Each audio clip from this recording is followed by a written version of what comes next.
한국산 무기가 동유럽에서 전선을 만드는 동시에 최첨단 미국산 무기가 우크라이나군에 대규모 공급되면서 러시아군이 더 이상 한 발자국도 진격하지 못하자 최후의 수단을 꺼내들었습니다.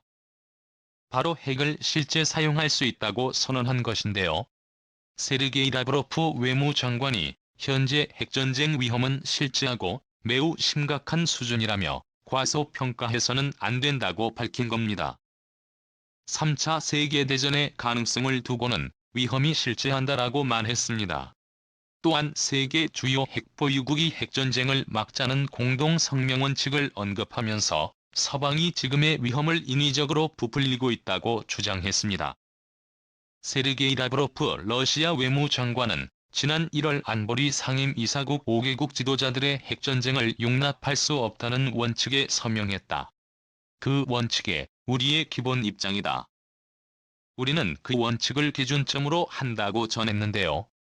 처음엔 러시아가 핵을 언급했을 당시에는 실제 사용할 가능성이 1% 미만으로 분석됐지만 이번 러시아 의회가 언급은 지난번과 무게가 다르고 현재 러시아가 궁지에 몰린 상황을 고려한다면 가능성이 상당히 올라가 전 세계인들을 불안에 떨게 만들고 있습니다. 러시아는 세계에서 가장 많은 577개 핵탄두를 보유하고 있으며 미국은 5,428개를 보유한 것으로 추산됩니다. 미국 과학자연맹에 따르면 러시아군 핵탄두 비중량은 약 4,497개로 추정되고 있는데요. 해체를 앞둔 퇴역 핵탄두도 약 1,500개로 모두 합치면 5,9만 97개에 달합니다. 세계에서 가장 많은 핵무기를 보유하고 있는 것으로 알려진 러시아도 약 1,500개의 현역 핵무기와 4,500개의 비축무기가 있으며 지상과 잠수함 폭격기의 핵무기를 배치할 수 있습니다. 1945년 2차 세계대전 중 일본 히로시마에 떨어진 원자폭탄의 위력은 15킬로톤이었습니다.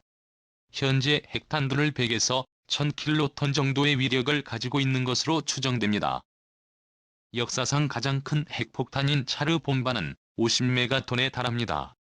지금의 발달된 핵무기가 터지면 역사상 가장 끔찍한 일이 벌어지리라는 것은 너무나 명확해 보이는데요. 미국 연방재난관리청에 따르면 100킬로톤의 핵무기가 폭파하면 통상 폭발 지점 반경 1.8은 완전 파괴 3은 심각한 파괴 5m는 중대 피해 8은 피해를 받습니다. 전문 매체 사이언스 경계는 핵무기 피를 화구 방사선 충격파 열복사 등 4가지 단계로 구분했습니다. 이에 따르면 150킬로톤 핵무기를 기준으로 반경 900m는 고열의 플라스마 화구가 대부분 물체를 소각 증발시킵니다. 반경 2는 핵무기에서 발산하는 방사선으로 인해 노출된 사람들이 수시간 혹은 몇 주 내로 사망합니다. 반경 7.5는 강한 충격파로 인해 건물이 붕괴하고 고막 파열 등의 피해를 더하게 되며 155km 지점까지는 열복사선으로 인해 3도 화상 등을 발생시킬 수 있습니다.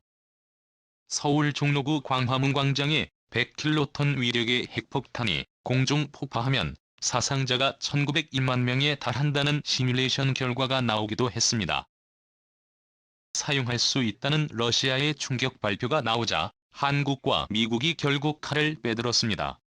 토니 블링컨 미국 국무장관 및 나토 비회원 국가도 우크라이나 대응을 위한 협력을 강화하겠다며 한국을 언급했습니다. 클린턴 장관은 한국이 아시아 태평양 지역의 나토 파트너국이라며 다가오는 1월 말 스페인 마드리드에서 열리는 나토 정상회의 때 한국을 초청할 것이라 시사했습니다. 또한 그는 이를 위해 바이든 미국 대통령이 곧 한국을 방문할 것이라 전했는데요. 한국이 아시아판 나토의 리더 국가가 될 것이라는 전문가들의 주장이 사실이 돼가고 있습니다. 국이 이렇게 한국을 여러 번 언급하며 아시아판 나토의 리더국으로 만들려는 것은 바로 한국이 보유한 세계 최고 수준의 무기체계 때문이었습니다. 그 중에서도 가장 주목받고 있는 한국산 무기는 바로 천궁2. 러시아의 탄도미사일을 완전히 무력화시킬 수 있는 유일한 무기가 바로 천궁2인 것으로 알려졌는데요. 천궁2는 극초음속 미사일 등 저고도에서 기동하는 미사일 위협에 최적화된 성능을 보유하고 있습니다. 탄도미사일 요격을 위해서는 사람의 눈에 해당하는 탐지체계, 머리에 해당하는 작전통제체계, 주먹에 해당하는 요격체계가 모두 갖추어져야 합니다.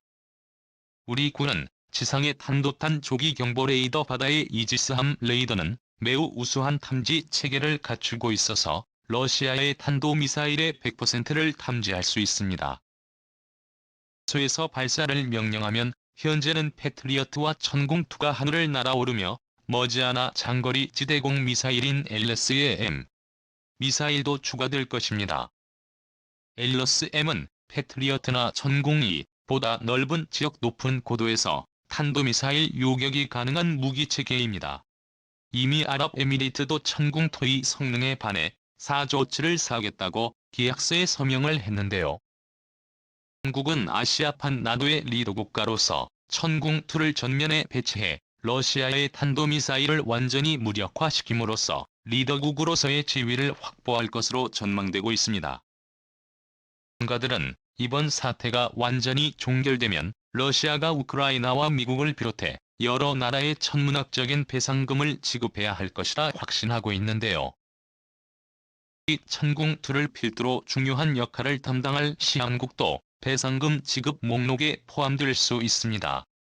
마크 밀리 미 합참의장은 만약 이 같은 침공에 어떤 대응도 하지 않고 러시아가 대가를 치르지 않게 한다면 이른바 국제 질서 역시 사라지게 된다라며 러시아가 확실한 대가를 치르도록 할 것임을 분명히 했습니다.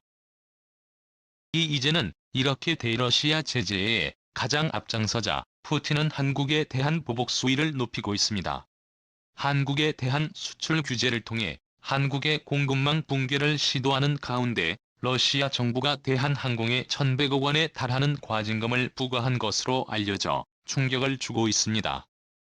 인천에서 출발해 독일 프랑크푸르트로 가는 대한항공 화물기 KEO 2편은 모스크바 셰레메티예보 공항을 공유할 때 러시아 세관의 직인 라인이 생략한 채 이륙해 위법을 저질렀다는 것이 사유입니다. 대한항공은 러시아 세관에 러시아의 법제와 절차에 따라 서류와 데이터를 제출했고 정상적으로 화물을 통과했고 세관으로부터 전자문서와 사전 승인을 받았다고 해명했습니다.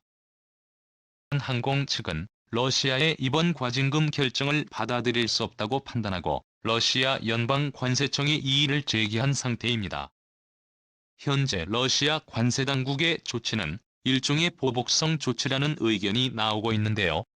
러시아가 1년도 더 지난 일을 우크라 전쟁과 맞물려 문제 삼았기 때문입니다.